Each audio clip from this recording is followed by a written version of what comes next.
Good morning, Vicki.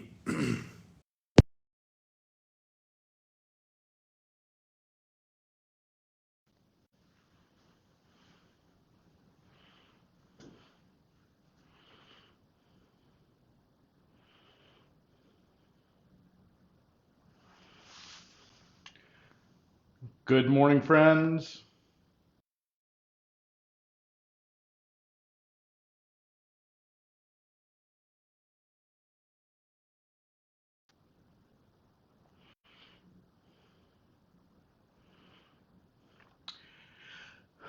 Good morning, Karen. How are you this morning? I hope you're well. It is, by my watch, it's 11:09, and so I'm going to ask that I'm going to keep in. So if I keep flipping here a little bit, I'm going to keep checking the time because behind me is this is our bell rope here in the bell tower. Above me is our Revere bell made by Paul Revere's son at the Revere Bell Works. It's one of 4 bells in existence made by him, and we're going to ring it at 11:11. Uh, that then we'll talk a little more about that as the day goes on, the power of this time. But if you know that this day was established as Veterans Day because the armistice began in World War I in the 11th hour, on the 11th month of the 11th day at the 11th hour and the 11th minute, and it was actually the inspiration for 11:11. And so we are going to spend a minute ringing this bell.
We'll keep on it on its own for a while.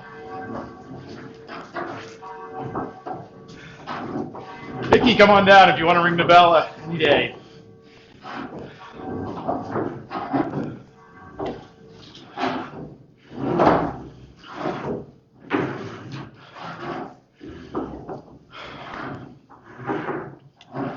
So once again, in honor of Veterans Day, in honor of this day, in this moment of incredible peace, this Revere bell above me rings out, crafted by the hands of the son of one of the revolutions, that we might hear ring over our city this bell. So, good morning, everybody, and welcome to another 11:11. Morning, Linda. Jen, good morning to you. Glad you're here. Vicki, anytime you want to ring the bell, come on down. It happens every Sunday morning. Sue, good morning to you. Betty, glad you're with us. John, good to see you as always, my friend. Karen, good morning to you. Good morning, everybody, and welcome on this Veterans Day, this 11:11, where I want to invite you to consider this moment. You know, in many ways, the beginning of 11/11 actually started around this day, or not because it started this day, it started in March, but it started around the idea of a moment of peace. And in my mind, when I was looking for a time and a place and an opportunity to offer a moment of peace when the pandemic began and so many of us were unsure and anxious and didn't know what to do, that I kind of picked this moment of 11/11 because it was, as I said earlier, the end of the Great War, the war to end all wars, as it was called, which seemed to be so cute, so colloquial now as we look back at the bloodiest century in American history of the 20th century. And this ability to come and grab this moment of peace, at 11/11, which that great armistice in 1918 started on the 11th month of the 11th day, the 11th hour, and the 11th minute was when the guns went silent. And that has come to be the time when we honor those who bore the battle. That our nation and nations around the world on Armistice Day lift up the simple notion of those who've given service to the nation, those who've given service and those who have seen and borne the battle and of war. Now, there is no glorification of that in these days. Cecile, good morning to you. Sharon, good morning to you. This is not about beating our chest and holding the great the great exploits of conflict and combat up. That it is my belief that one of the great warriors of the century before, William Sherman, was right when he said, "War is hell." It truly is an outbreak of hell in this world, and and those who have participated in it have been touched by that hell, and they know it. And it doesn't mean there isn't real service given. Doesn't mean there weren't important things done. That doesn't mean there isn't. But in the great kind of words of Nietzsche, when you look into the abyss, sometimes the abyss looks into you, and that warriors all over carry the burdens of that, whatever they may be. And they're different for every soldier, sailor, airman, Marine, Coast Guardsman. They're different for everyone, but they exist. And it's my belief that it is in the hearing of the stories and the lifting up of those. Not the hearing of the war stories, not the hearing of the funny stories, not the hearing of the all of the things that might go on, around the edges, but the hearing of one person's experience, one man, one woman's experience, to be on the edge of conflict, to be on the edge of mortality, to be on the edge of a warrior going forth for their tribe. That story, if honestly told, it is my belief, if honestly told, would actually be the salvation of the world. If we wanted to end war, the quickest and fastest way, or at least end unnecessary wars, if there's ever such a thing, at least end wars that will no longer, that stop being about the gain of wealth and riches, but truly are about the hope and protection of that which is behind them, and which is behind every warrior for which he fights or she fights, and all that it is the telling of the story. Now, I stand here in our 165-foot tower with the Revere Bell above my head. I stand here, in a place where stories have been told. And it is my hope that if you are connected to a warrior, if you're connected to one who has been to war, if you're connected to those, that you will, in some way or another, reach out to hear their story. I'm not talking about their war story, about what they, about these are the great exploits of my day. I'm not talking about the funny stories, because there's always a dark humor in the midst of great human tragedy.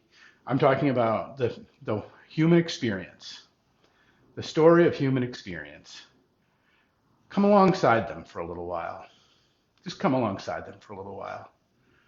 And if we sit quietly and wait for a moment, and maybe they learn to trust you a little bit, because we don't want to hear those stories, the stories that are of seeming meaninglessness, the stories of human destruction, the stories of pain, the stories of experience that of the inexpressible.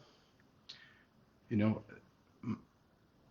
most warriors I know that can't tell their stories. They can't tell their stories because there aren't really words for the things that they bore witness to, and so they hold them and they sit with them. But my invitation is that we tell stories. Jesus, when he really wanted to make a point, not when he was at his most pointed in his conveyance of truth, when he was most condemning in his way of being with those whom he was trying to communicate, he told a story. He didn't say, "This is what you should do." He didn't say, "Do it this way and not that way." He said plenty of that. Jesus' teachings are real and important and powerful. But his most powerful teachings left for us are in the form of a story.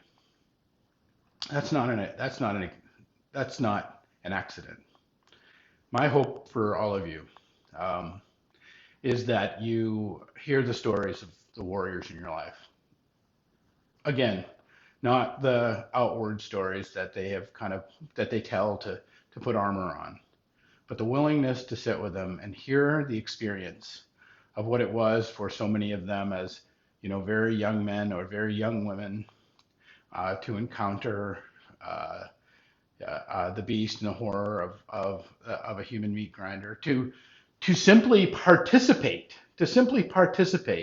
in the endeavor of what it is to be about the act of grinding violence into the world, because that's what armies do, and that's what warriors do. Hear their stories, friends. That's my invitation for you today. Because if this hour and this moment and this day, if this month, giving way to this day, giving way to this hour, giving way to this minute of 11:11, was the moment that peace broke out in the world, some 103 years ago, well, it can be a moment that the peace breaks out in the world again for us through the hearing and the understanding of what it was for maybe a very young man or a very young woman to step into something so much larger than them, so much more brutal than they might ever have imagined existed, and to negotiate that and to carry that all the days of their lives, of what would come next, of the losses that they laid down in their service, of the ways in which they were formed, which they did not choose and were not of their choosing, and in the burdens that they bear. The thing about every soldier, sailor, airman, marine, even if they volunteered, even if they stood, and even if they grabbed the willingness to serve boldly and greatly, they were still sent to war. Like, none of us go to war on our own. Those are people that get arrested and thrown in jail if we say we're going to war against someone or something. We personally, it's not a personal act. We cannot do it personally, even though we experience it in so many different personal ways. It is sent on behalf of the tribe. The tribe sends warriors forward to do its bidding. And the hard reality of that is that then the tribe must then receive those warriors back when they have done that which was asked of them. And just as they were not sent on their own, just as what they experienced was not experienced on their own, even if they volunteered, by the way, hear me out this, even if they volunteered, even if they wanted to go, even if they were all gung-ho, as we like to say, even if they were in that place, they can't go there on their own. They can't go to that place. It is a corporate act. And the thing about that is that the wounds then that they inflict, and that the wounds that they were inflicted upon them, that they will then bear as they come home, also can only be healed, can only be heard, can only be witnessed to, can only be ministered to, can only be bound up by the very tribe that sent them. So often we look at warriors who struggle, or veterans who struggle with addiction or struggle with all kinds of stuff, or struggle just fitting in, or maybe they're just grumpy all the time. That somehow is something that they have become maladaptive to, and we're really good at that. We're really good at with the diagnosis of post-traumatic stress, or coping addictions, or whatever you want to call them. We're really good with all those things. But the bottom line is, those things that they were told to carry, they didn't pick up on their own. They were given them by those who sent them, by the wider tribe, by kind of all of us. And so, if you have ever seen Big and Rich come and their work with a guy by the name of Niles, who they meet on their journey, and they take back to Vietnam to help him close his circle. That simple act, I posted it on my own personal wall. If you want to go there, you could see the documentary about it, or you can look it up. Big and Rich they're kind of a country rock band that ran into this Vietnam veteran and became friends with him, and ended up taking him back to Vietnam and recording the journey. And to me, it's one of the most powerful that you see. I posted a few days ago, and it's up there if you'd like to see it. But the thing is what they do for Niles is what all of us need to be invited to do. Now, we're not going to have the resources or the time or the means to kind of drag everybody back to their place of battle and all that sort of stuff. There's an extraordinary case because they're extraordinary people. But what we can do is, and what the real power of what they did was to come alongside Niles and bear witness to that which he carried on their behalf. Right? And this isn't about whether or not you believe in the use of violence. I don't. Hear me about that. I don't.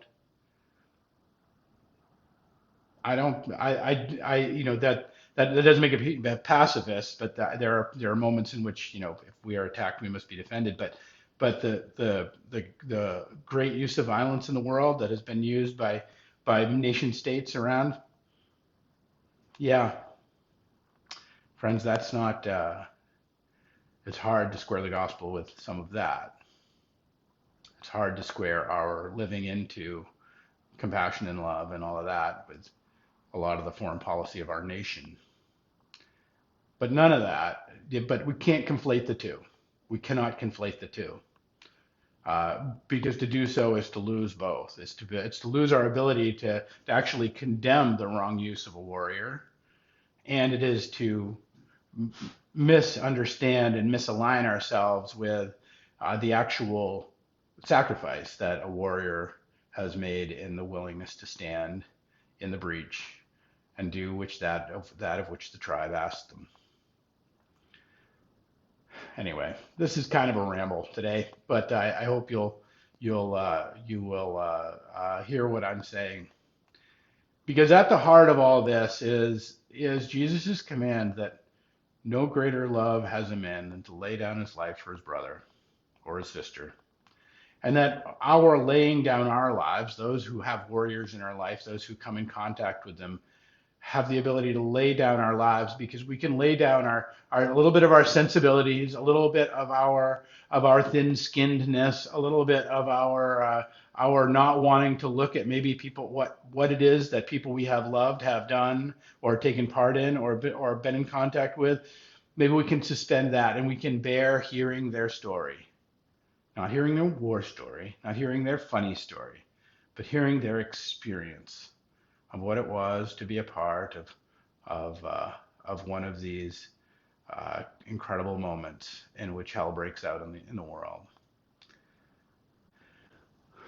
It's a privilege for me to stand here today. It's a privilege for me to stand here to ring this bell over our city, that it is rung out. It is my hope that those with ears to hear on this 11/11 will give moment and grace and peace. But I hope you will too. I hope you will hear what it is that your warriors in your life have borne, what has happened uh, to them and what they have done, and that you will hear their stories and let yourself bear with them that which that they have borne. Bear with them that which they were sent to, no matter whether they volunteered or they didn't volunteer. None of that matters. Not the point. But, and that on this 11/11, this high day, the 11th month of the 11th day at the 11th hour, the 11th minute, this moment that peace rang out 103 years ago, that if you can find your way to do all that, that maybe, just maybe, peace will break out right in the spot that you are, right in the heart of yourself and the warrior that you journey with, and that in all of it, the healing balm that of Christ Jesus may cover you all, and that like a new fallen snow makes all the earth beautiful and white, so too may our lives be covered with the grace of God. All right, friends, that's my hope for you today on this 11/11. I'll be in the parade. We have a few veterans outreach ministries here, and the parade committee asked us to come and be in the parade. So Bob Guinan and I will be representing the church in the parade coming up at 1 o'clock. It'll be going down Bedford Street and North Main. I think there's a route there on the page. So if you want to come out and see Bob and I, we'll wave at you. I don't know. Maybe I need to get some candy or some beads or something. I don't know. How do these things work? So I hope you're having a great day, and that you see in your journey and the ability to hear the stories of the warriors in your midst, and that in it the peace of 11/11 might break out. All right, peace and grace, my friends. We'll see you next week. This Sunday, by the way, is Invite Your One Sunday. So if you haven't invited your one yet, you still time. I'm hopeful that you'll come and be a part of this great worship service where we get the opportunity to share our church with people that we love and for whom God has laid on our hearts to be a part of the journey. All right, friends. Again, we'll see you next week with another 11/11.